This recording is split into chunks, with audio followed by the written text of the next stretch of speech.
we're two AI operators stuck between a rock and a hard place with Silicon Valley and enterprise AI adoption. So today we have a pretty different episode for you. Casey and I were chatting. So we're at InsurTech New York next week, which is an insurance conference. And Casey is doing a talk.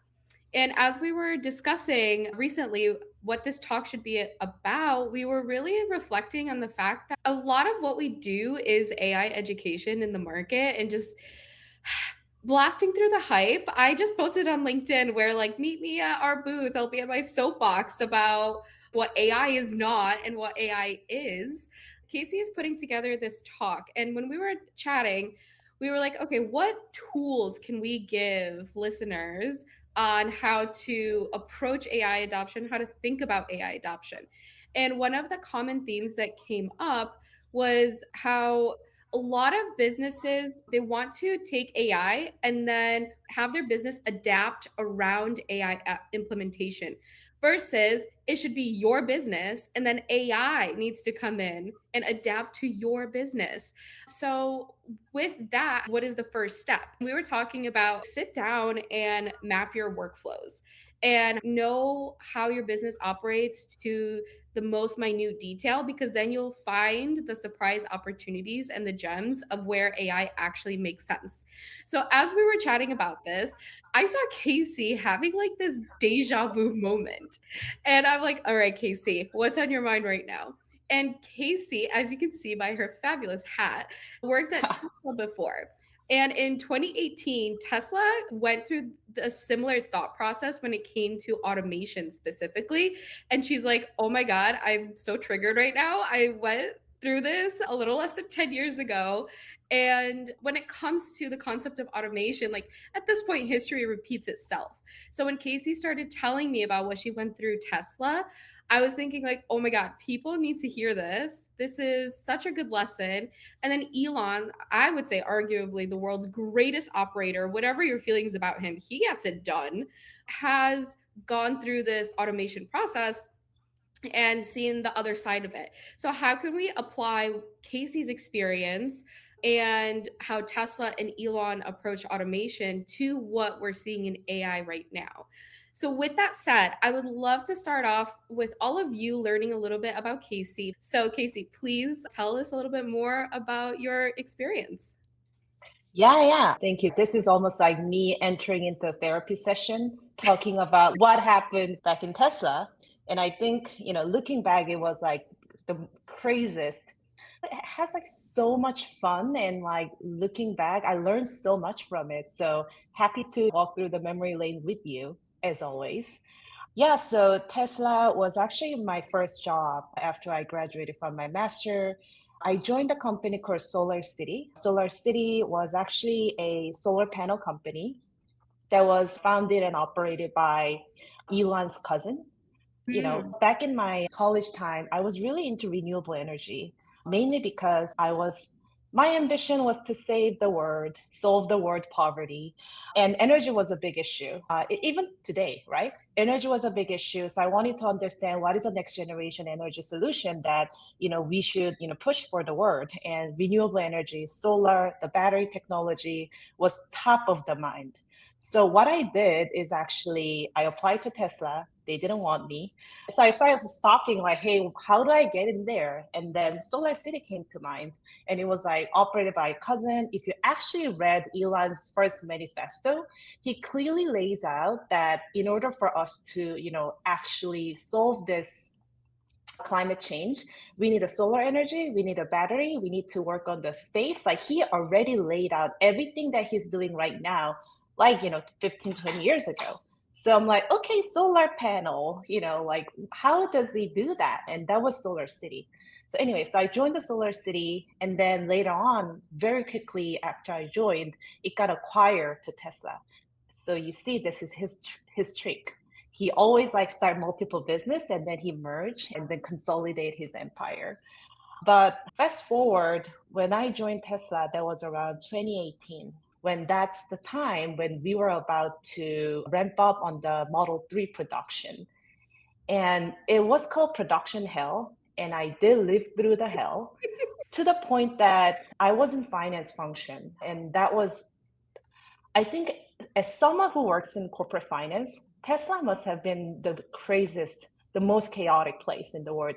CEO doesn't care how much money that we burn, but he has all the expectation that we need to bring humongous money to the company to build the most advanced robotics and factories and machineries for the company. So we did everything. We literally borrowed against everything that we can. And we went on a roadshow 24/7 to raise all the funding for the company. And that actually gave me a really unique perspective as someone who's looking at the technology from a business and finance point of view. And not just like, oh, is this technology so cool? I really think about like, how do we make sure this technology brings impact for the business? So then we actually, as a business, there's a positive ROI, and then we can grow with this technology. I think Tesla itself went through that kind of like very, very steep learning curve after almost going through bankruptcy in 2018. And I think that's where I wanted to, dive in with you because it's oddly similar to what we're going through with AI right now. Yeah, it sounds like you've been through the 7 layers of hell. You came out on the end and you can speak from experience. So I have my coffee and would love for you to dive in for this like coffee chat and tell me about just what happened in that moment in that absolutely difficult moment that made Tesla pivot. Like what were the hypotheses that they had at the beginning? And the biggest one, obviously, the whole topic is automation. Like, let's automate everything, no more humans. That way we can scale because robots can work 24/7, etc. And then what was the biggest fallacy in that hypothesis? I can't wait to hear. There we go. Yeah. So I did create a brief deck to kind of walk through the journey and some of the key stats that I want to highlight. All right. So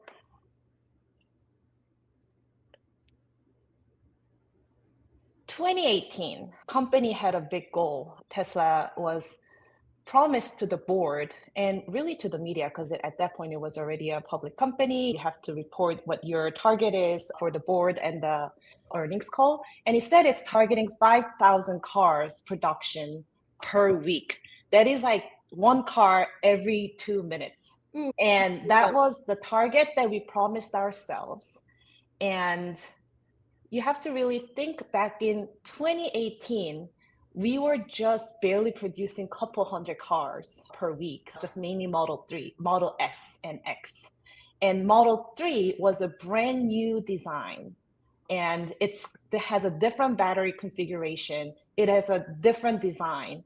Yet we are trying to scale up to 5,000 cars per week at a new factory.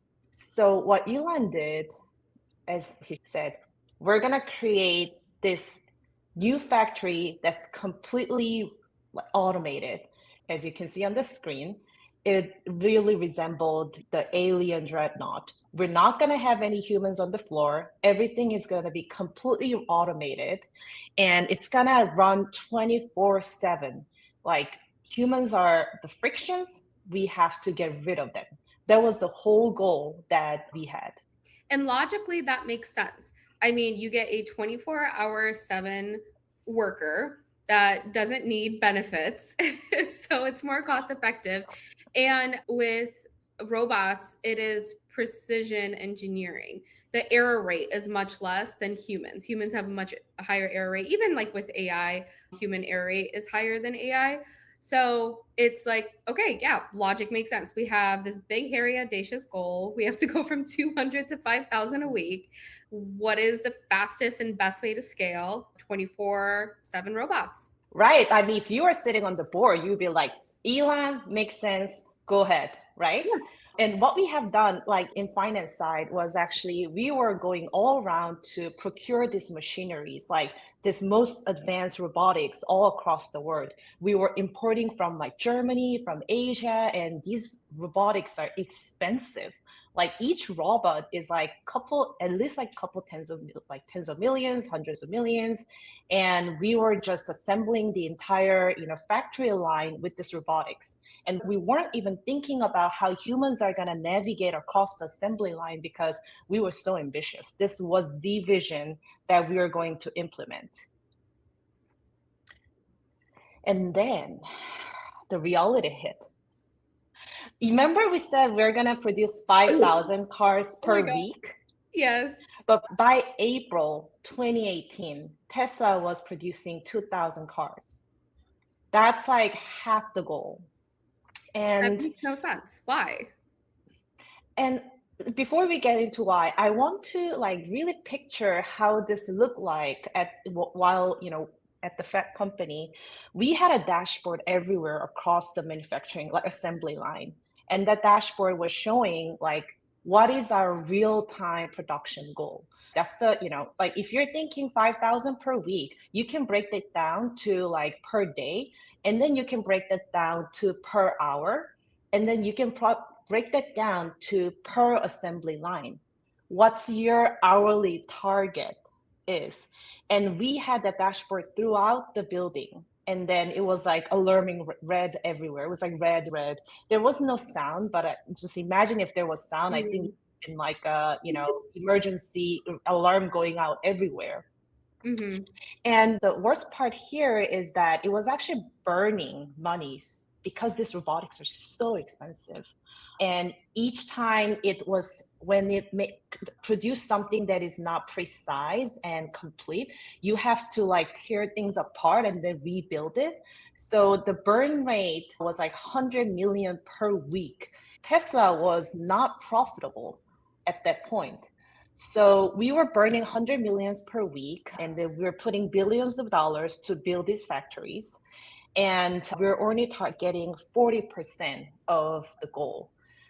This was a major disaster for the company. Investors were losing trust, confidence in us. Tesla at that point was positioning ourselves as, hey, we are a tech company. We're different from the manufacturing, like car, automotive Mhm. industries. We were getting a multiple that is equivalent to the Facebook or Google. The whole premise is that we can massively scale using our technology. And if we fail to achieve that, our company valuation is going to just like slash into half or third. The stock was like fluctuating in like 20% fluctuation after each quarter end earnings call was a norm for the company. It was like extremely chaotic. From 200 to 2,000 is impressive, for sure. But again, like Mm-hmm. that 5,000 goal for scaling, still falling short of that is you have 24/7 workers, robots. The plan put forth on paper is not what happened in reality. Mm-hmm. 100%. And the reason behind that, so let's talk about like what actually happened. Many things. The first, I think the biggest part is actually the fact that it's a brand new product.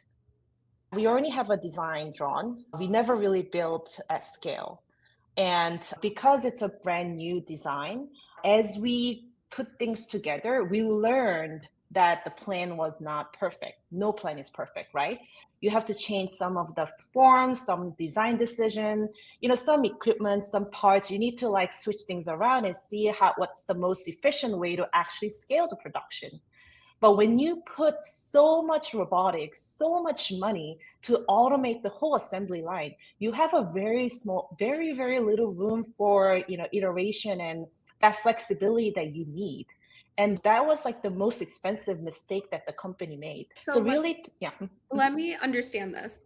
They full scale automated Tesla Model 3 without doing like dry runs to get out the kinks beforehand.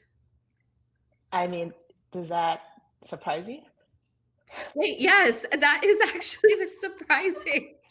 This is not how you build technology or cars. Well, that's why I'm saying I'm reliving this moment with AI because I think AI is exactly the same thing. Do we think that whatever we're using is like 100% stress test? No. They were literally telling me that, yeah, we just built it and we build it, release it into the world and see what happens. This is testing and production. Everything is testing in production, and that's the spirit of Silicon Valley. You move fast and break things. That's like the motto of this whole, Mm. software industry. Tesla was again getting the multiples of the software industry because they were treating hardware like a software. Move fast, break things, iterate, and so you learn fast. That's a radically different from how the traditional automotive industry operated, right? You test out everything, you understand all the edge cases, and then you scale.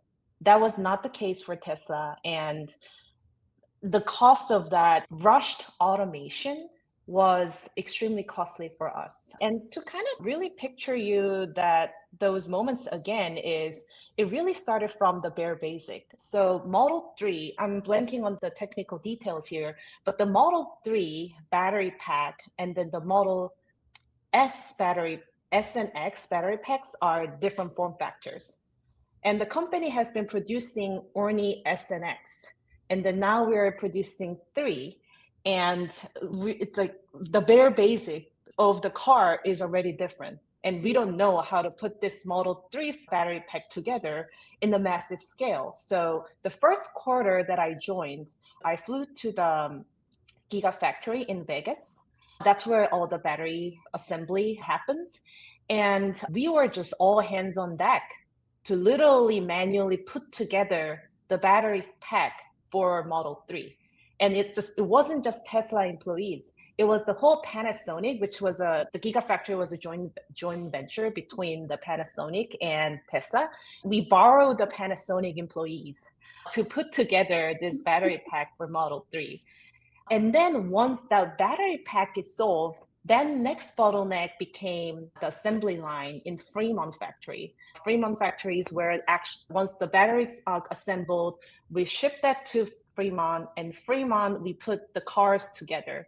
What you see here in the screen is actually this machine is called, I think, Iceman, I think. This one is actually, one of the like fancy machines that we put together to automate the last mile assembly together. And like all these things were working, but not to the precision that we want. So it slowed the production speed like so much that we just couldn't see ourselves reaching that 5,000 cars per week goal. That was just unachievable.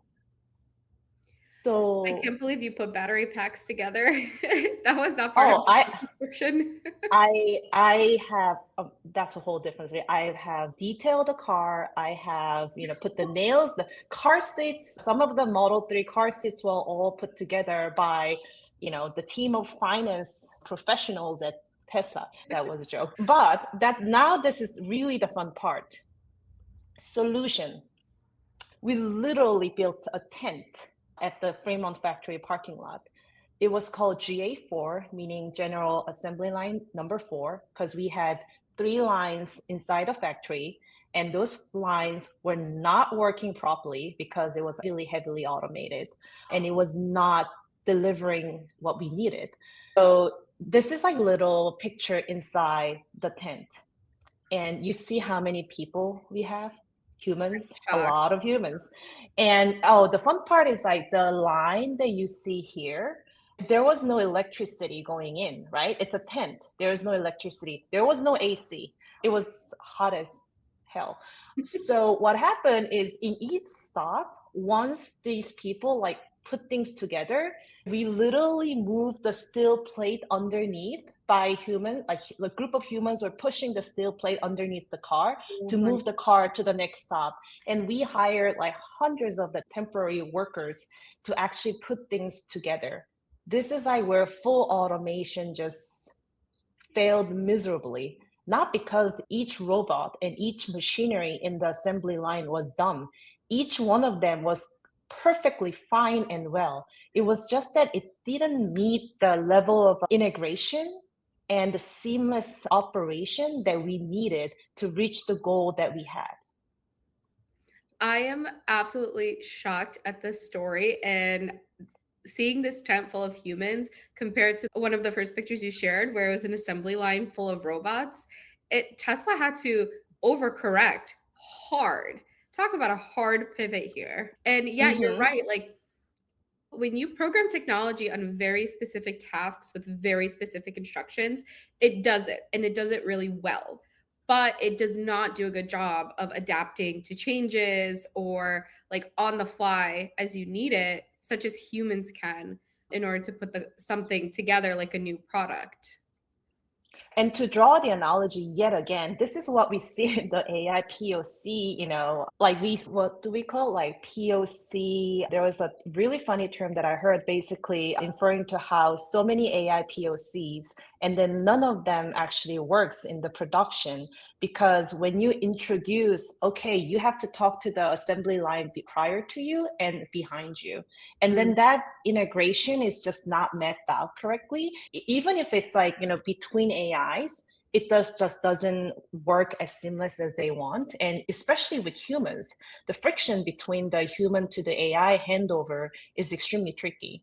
And that was the whole reason why Tesla wanted to do the end-to-end full automation, but it backfired because technology was not ready. That's number one again. And number two is that even if each element of the technology was ready, it was not ready for scaling because scaling requires completely different efficiency metrics and the monitoring system that we needed. And we didn't have that it wasn't just Tesla. I don't think that technology as a automation was not ready for that. It was not tested.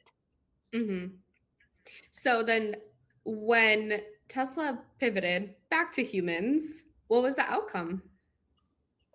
Well, the outcome, as you know, it was a big success later on. Eventually, Tesla made it, right? The Model 3, by all means, at least in the US, there's no automotive company that actually beats the efficiency or the quality of the vehicle as well as the efficiency of the manufacturing that Tesla achieved. But getting there from this tent full of humans to that success is really the core story that I wanted to deliver to you and also to the listener here today. And so, what can we learn on this turnaround story? And what is the framework that we should take away? It really goes back to what you said earlier that you have to map the workflow before you do the end to end automation. And in order to map the workflow, you need to get into the details. There is no other way. And we make a joke, you and I, that when we talk to all these leaderships at insurance carriers or any enterprises, everyone talks about AI agents. Hmm? Like, oh, this agent, that agent, like, this like OpenClaw works like this is what I did. But when we actually ask them, like, do you understand how many steps that your underwriting team or your operation team takes to do work A to B? They don't have an answer.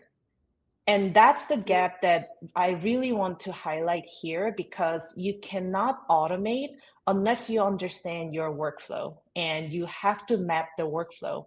There is no other way because the value creation is in the nuances like within the workflow, like how you did it differently from your competitors are your business moats. And those are not written typically those are not written in the documents. Those are in like humans like expertise, the experience, and the team collaboration.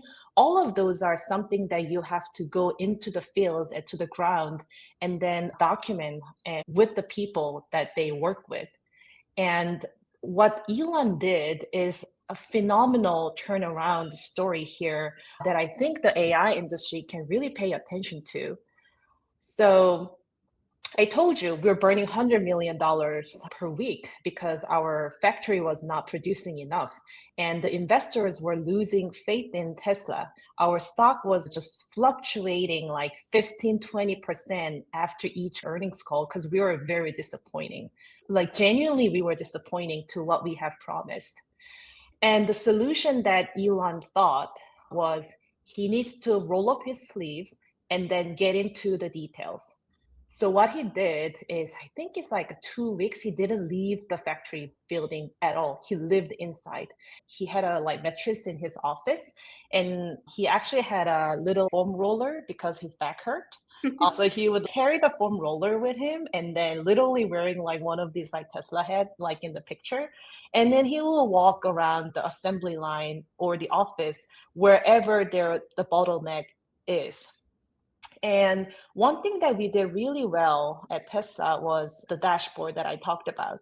We visualized the entire steps of the work and then assigned KPIs for each line. What is the target that you have to hit at an hourly basis, weekly basis, at a team individual level, team level, to get to that 5,000 cars per week? So everything was broken down, and we're monitoring everything in real time. So it's like the traffic lights everywhere. It's Mhm. green, it's yellow, it's red. And wherever there was a red light, Elon was there. That is hella scary. Like, you do not want Elon coming to your way. I was fortunately didn't have to, encounter that. I'm very thankful that I didn't have to go through that. But what I have heard is that he would literally sit behind you and then watch you do things and ask you like, what's going on? What's the problem? If you can explain what the problem is, he will fix it with you. Because the truth is, this is something that we've never done as an industry. So he doesn't expect you to have a perfect answer. We're here to figure it out together. However, if you don't know what the problem is, if you don't know how to explain what went wrong, you're in trouble, because Mm. that's the expectation. Like, you are the subject matter expert for this particular task. You're supposed to know what went wrong. So at least we can understand what the problem is. Anyway, that was a fun side talk that actually formed my philosophy of like, that's the level of expertise that we need to build at an individual level. But anyways, so he will sit next to or behind every person who's facing challenges, bottleneck, and he would consult, he would embed himself inside a team until that bottleneck is lifted. Then he goes to next, then he goes to next, then he goes to next.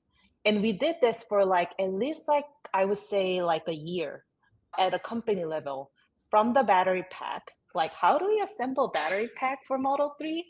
And then goes to like how do we like put the cars, the mainframe and everything together? And then to like how do we put the window, those seals and the car seats and all these like little details more efficiently? How do we detail the cars faster? How do we deliver the cars out of the factory to the destination faster? And then the last thing was how do we invoice customers faster so we can collect the money as soon as we deliver the cars? So every step of the workflow, we mapped it out.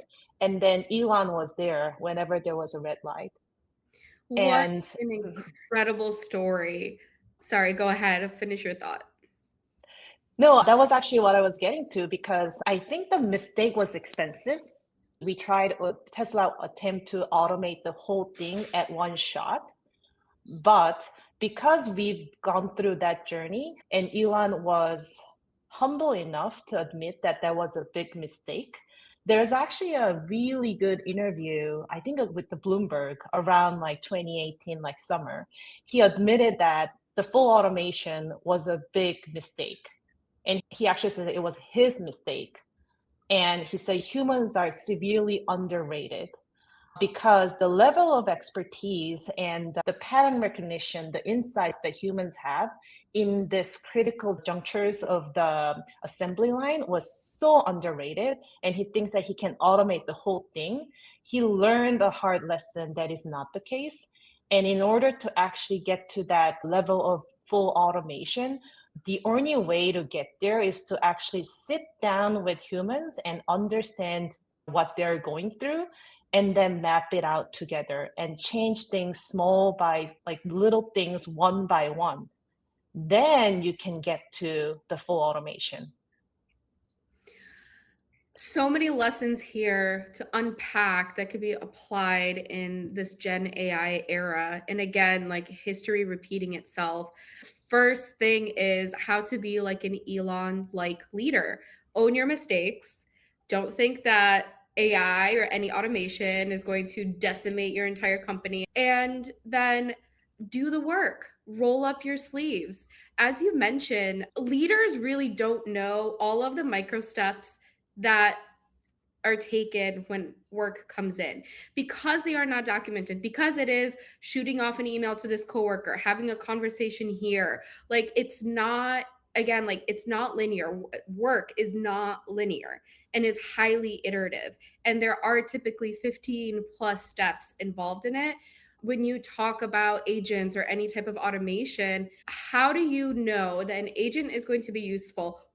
Where to even apply it? If you do one agent in one step and say, oh, we implemented AI, we're good, or we implemented automation, that is going to blow up in your face so fast. So the fact of like he, again, took that ownership and authority. And I think everyone, all the managers, the leaders, VPs, directors, and even up to the C suite, just get in on the ground. AI especially is such a transformative technology that you have to do this on the ground work, understand inside and outs of your business, and then fix what's broken. Why do like in insurance submissions take months for property and casualty commercial submissions when it could take a week because it's bounced around or whatever is happening in supply chain, in finance, in legal, in healthcare? Like we really have to ask the question again, as Elon did, of like, even why are cars manufactured in a certain way? Why is it a waterfall approach versus an iterative approach of like, hey, if it costs us $100 million a week and we fail, at least we learned. And like the key part is learning from it, rolling up your sleeves, doing the work, and then pivoting away from that fast. They pivoted to humans. And now I believe it's a hybrid approach of they understand where the robots make sense and what parts of the car Mhm. needs to be put together by the robots. And they're amazing at it and they should keep doing that versus where the humans come in. As you said, the judgment.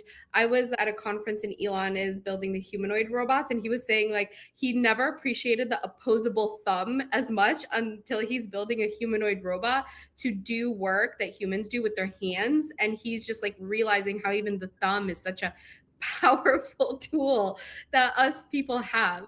Again, like I love this story on so many fronts because it speaks to what we're seeing now with AI. Oh yeah, 100%. And I think you made a really good point earlier that we're not saying that technology, whether that's like robotics, automation, AI, is not a transformational technology for us to adopt. It is actually very much capable of change things in a completely different approach. The workflow can be remapped and can be much faster. Mhm. However, we can't get there in one shot. We can't just throw agent and say, hey, go automate my underwriting submission, go automate my claims processing. It actually has to be a much more granular steps where let's look at the submission intake. Let's look at all different types of documents. How are we classifying them? How are we flagging some of the risk areas? How do we triage all this different information? It has to get to the level of details and then put together from ground up to actually bring that value for the higher level of workflow that we're trying to automate. So it's really the build up that every leader needs to think about. And I know it sounds unrealistic that I'm a VP and I have to get to that level of details to push the team to do the automation, but that has to be the approach, the philosophy, that you have to enable your employees and your team members to think like that and then Mhm. consolidate the ideas and thoughts together to get to that level of automation. As a leader, you have to lead this transformation.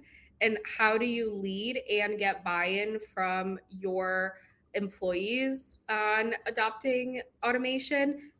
You have to speak their language, you have to understand their work, and you have to take them by the hand and guide them through this. And that's exactly what Elon did. A little more aggressively. I've heard some of the crazy firing stories as well.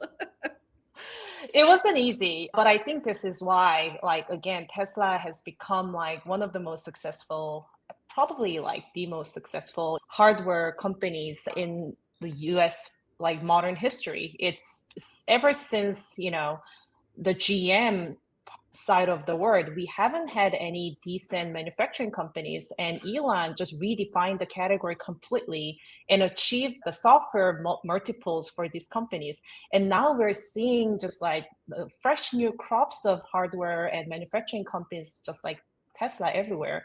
And he is the pioneer in this sense. And the reason why he was able to do that was, again, like he went into the details. All right. So I actually recall just one side story to this is in every earnings call was a nightmare back then. Because at every earnings call, these like industry analysts come in and completely destroyed Elon's confidence and our confidence because our numbers were not looking good and no one trusted that Tesla was able to scale the production. But when Tesla achieved the 5,000 production goal, it actually set Tesla apart from the competitors by like big margin by 10 years.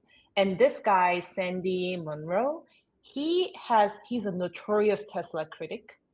He was always the guy who would say Tesla is it's not going to make it, it's a whole like the premise is wrong, the automotive company shouldn't get the software industry multiples and all that. But he was the first guy who actually said when Tesla actually made that production target, Tesla was in a completely different league, and it still is. And I think it's 2020, and now when it was said, now 6 years passed by, I think it's still the same. If we look at all of the auto manufacturers in the US, there is no one come close to Tesla, not even just in the US. If we just look at the global level, probably a couple in China. But other than that, Tesla is the single, like he's the leading player in this category. And there's a lesson in here too of tuning out your critics, your harshest critics, and doing what's best for your business. Despite, and I know Elon's gotten a lot of flack over the years for this, and then he came out victorious because he just stuck his head down and he pushed back on the critics too many times, saying like, "Hey, I'm making the best decisions. We're trying something new. Give us room to fail. Give us a safe space to fail, but we'll pull through because at the end of the day, it's consistency and grit and resilience to get you through it." And again, in this Gen AI era, it's a similar message of like, we're going to get through this. We will go through this transformation and this upgrade and kind of ignore the outside voices in the meantime until you figure it out. And don't ever get into FOMO. No, don't get into FOMO. Yeah. Klarna is actually a good example of this because remember, they implemented AI for customer service. They had this huge headline that said thousands of customer Yeah. service reps are laid off because of it. And then not too long after, they hired back a lot of those customer service reps, realizing that they need humans in the loop. Same for Amazon AWS that we talked about last Oh, right. episode. Yeah, these engineers are basically draws the whole analogy where the leadership doesn't understand what these engineers are going through, implemented an AI coding agent, let them go and face blackouts, all the backlash. They're going to have to rehire these people to stabilize the system. Probably not like exactly the same number of people to be transparent. However, if you rush things and then just completely remove people and trying to build something that all these years of expertise have built up together is not easy and it's unrealistic.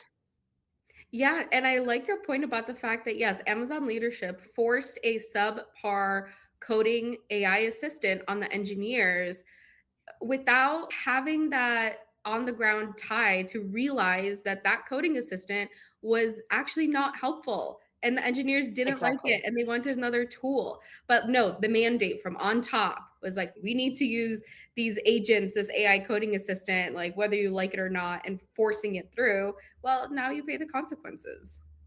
Mhm, 100%. And we're about to see that across, so many industries as we adopt AI.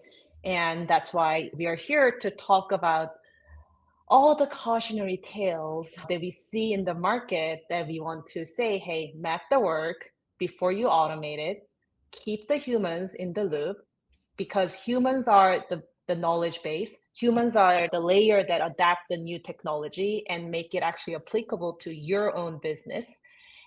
And then after sufficiently going through this iteration with humans, then build the automation around what you actually found. And that typically involves human creativity of like how we can redesign the workflow for the better. And that doesn't necessarily remove humans from the loop. It just redefines the way that we work together with AI. Oh, well said. What a beautiful finisher, Casey. Cannot have articulated the conclusion in like this message right here. If you're watching right now, screenshot this right now and take it to your own leaders and start showing this in your own day to day. Sometimes leaders need a little bit of nudge, but if you set the example, then they'll hop on board really quickly. All Amazing right. story, Casey. Thank you so much for sharing. I am absolutely flabbergasted at what you went through. You made it to the end. Hopefully, upstage, we won't be putting together any battery packs or booths or whatever manual labor is needed. But yeah, this is incredible. Having experiences like this just really prepares you for the next challenges. Like, no matter where technology takes us from here on out, like after AI, who knows what's happening, but if you can do one or two rounds or cycles of the transformation of doing it thoughtfully, learning very quickly, having the safe space to fail, and then moving on and then doing it right and showing success, then you're resilient against the future it may hold. 100%. All right. Mhm. Thank you for listening in. Again, if you found this helpful, please do let us know as we experiment with all this different types of content and information that we share. A lot of this stuff is just Casey and I. We start chatting about something and we're like, Yeah. we should share this with others. They find it useful. And for those that have provided feedback thus far, thank you so much. We will be releasing these on Apple Podcasts and Spotify in the next couple of weeks. So you can more easily share these sessions, share these shows and episodes to whichever leader needs a little bit boost too. So thanks again, and we'll see you next time. Thank you all. Thanks.